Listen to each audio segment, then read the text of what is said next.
Your mind is like a fertile field. Your fertile field, your mind doesn't matter or doesn't care what you plant in it. So whether you plant good things or bad things, it's going to always spring up. It's always about what you plan on doing with the activity that's been given to you. What are you going to do with this thing?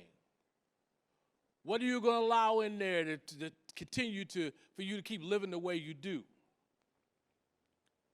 So the first thing you need to do is you need to attack your mind and understand your mind is very fertile. So let's say, for example, your mind was that field, and you planted in it, corn.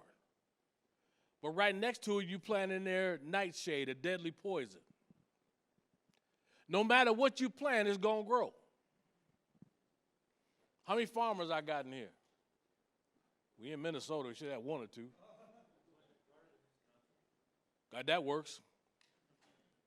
Wisconsin works. If you know anything about farming, heck, if you know anything about planting, whatever you plant is going to grow. That's the way your mind works.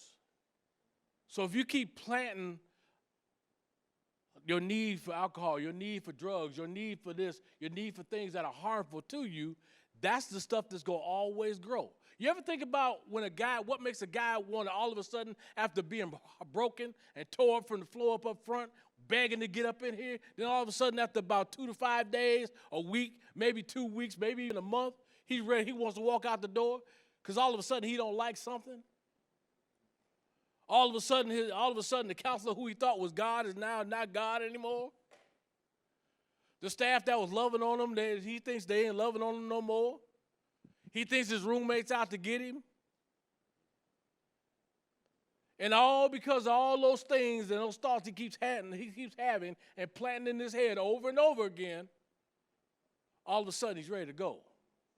He's ready to walk out the door. And he totally forgot why he came here in the first place. It all started when he started planting in his mind. And then 6-8 months later, he's knocking at the door trying to get back in, realizing and saying the words, I made a mistake.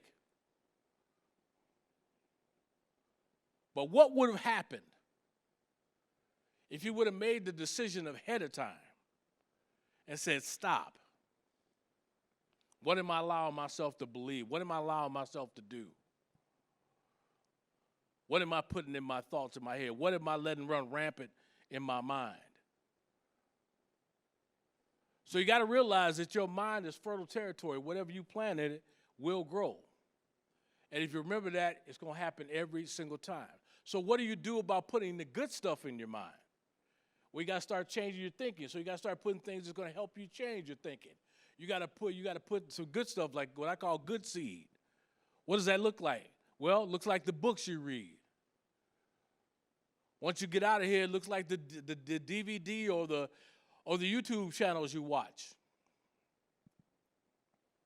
It looks like the stuff you read. Here's one nobody likes. It also looks like the music you listen to.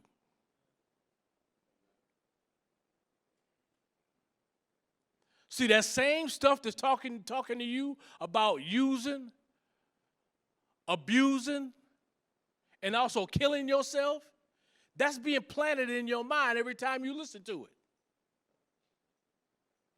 And then all of a sudden you start having the thoughts that you're planning in your mind.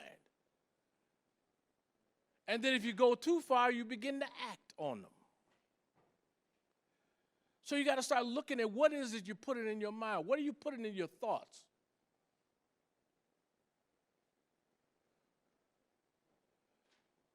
So what you want to do is you want to put things in your mind and in your thoughts that is going to be in line with where you're going. If you're going back to get that certain certification, or you're going back to get that job or get that GED or degree, start putting the things in your mind that's going to make a difference in your life. What are you doing every day after the classes are over? What's that one little extra thing?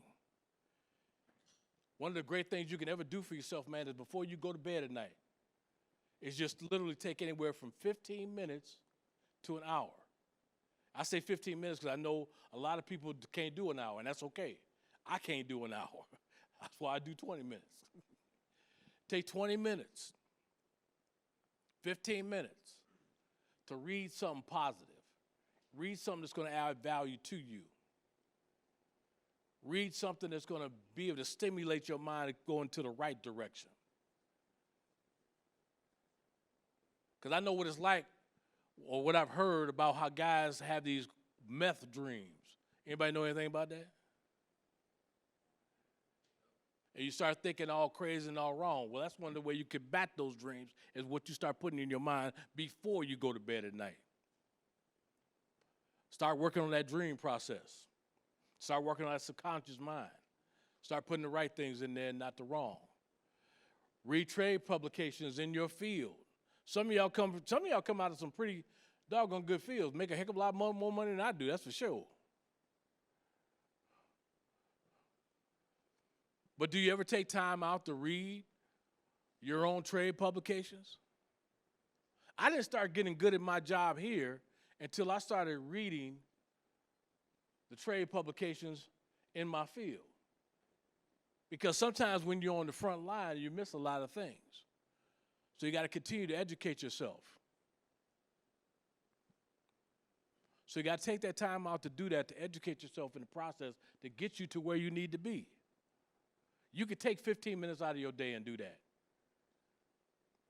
That spade game going to be there when you're done. It's okay.